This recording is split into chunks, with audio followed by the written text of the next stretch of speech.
প্রশ্ন হলো, স্ত্রীর ব্যভিচারের কারণে স্ত্রীকে যদি তালাক দেওয়া হয় তাহলে কি স্ত্রী কোনো মোহর পাবেন? কোনো স্ত্রী ব্যভিচার করলে তিনি মোহরের থেকে মাহরুম হয়ে যান না, বরং স্ত্রী হিসাবে আপনি স্বামী স্ত্রী হিসাবে যদি আপনারা সংসার করে থাকেন তাহলে তার প্রাপ্য হয়ে গেছে মোহর। এখন তিনি জিনায় লিপ্ত হলে এটি তার ভিন্ন পাপ, ভিন্ন জবাবদিহিতা আল্লাহর কাছে, সেটা ভিন্ন বিষয়। কিন্তু এর কারণে আপনি তার মহারণা যেটা প্রাপ্য হয়ে গেছেন তিনি ইতিমধ্যে, অর্থাৎ এই ঘটনার আগেও তিনি, অর্থাৎ ব্যভিচার লিপ্ত হওয়ার আগেই তিনি এই মহারণার অধিকারী হয়ে গেছেন, সেটা থেকে আপনি তাকে বঞ্চিত করতে পারেন না, বা সেটা পাওয়ার হক তার অবশ্যই থাকবে। এরপরে প্রশ্ন হলো, 5 ওয়াক্ত নামাজের ক্ষেত্রে কোন নামাজে কোন সূরা এবং কতটুকু কেরাত পড়া সুন্নাহ? উত্তর হলো, 5 ওয়াক্ত নামাজের ক্ষেত্রে সাধারণত ফজর নামাজ এবং জোহর নামাজে দীর্ঘ কেরাত পড়া সুন্নাত, এবং এশার নামাজে আর আসর নামাজে মধ্যম কেরাত পড়া সুন্নাত, আর মাগরিব নামাজে খুব ছোটো কেরাত পড়া সুন্নাত। এখানে একেবারে কোরআন কারিমের শেষের যে সূরাগুলো আছে এগুলো মাগরিবের জন্য উপযোগী, আবার কোরআন কারিমের পৃষ্ঠার 1-1.5 পৃষ্ঠা ব্যাপী তেলাওয়াত করা, এটা ফজর নামাজ এবং জোহর নামাজের জন্য উপযোগী। আসর এবং মাগরিবের মাঝামাঝি, অর্থাৎ মাঝারি মানের যে সূরাগুলো আছে, আধা পৃষ্ঠা বা আর একটু কম বা কাছাকাছি পর্যায়ের সেই সূরাগুলো আপনি পড়বেন। এগুলোকে কিসার মুফাসসাল, তেওয়াল মুফাসসাল এবং আওসাত মুফাসসাল বলা হয়, অর্থাৎ বড় সূরা, মাঝারি সূরা এবং ছোট সূরা বলা হয়।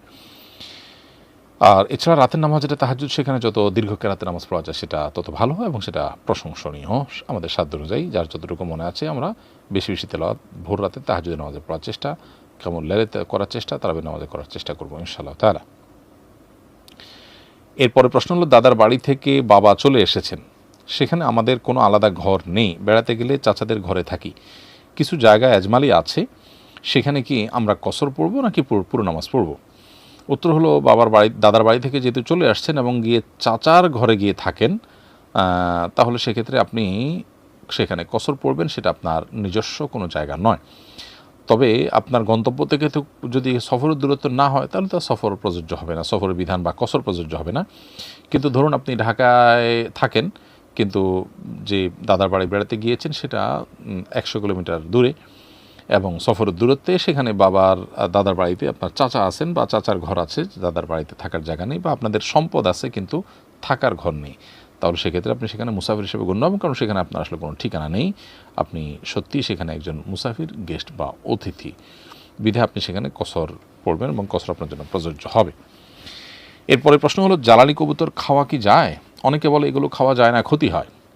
জালালি কবুতর অন্য 10টি কবুতরের মতোই, অন্য 10টি কবুতর যেরকম খাওয়া হালাল, এটাও খাওয়া হালাল। অন্য 10টি কবুতর খেলে যা হয় এটা তো তাই হবে, অর্থাৎ এই কবুতরগুলো খেলে কোনো ক্ষতি হবে এরকমটি মনে করাটা কুসংস্কারাচ্ছন্ন বিশ্বাস, এটি কোনো সঠিক বিশ্বাস নয়, ইমানের সাথে সঙ্গতিপূর্ণ বিশ্বাস নয়। এরপরে প্রশ্ন হলো, বাবা মারা গেছেন, মা এক স্কুলের শিক্ষিকা, তার বেতন দিয়েই আমাদের সংসার চলে, আমরা পড়াশোনা করি, এমত অবস্থায় মা ইদ্যত চলাকালীন জব করতে পারবেন কি না?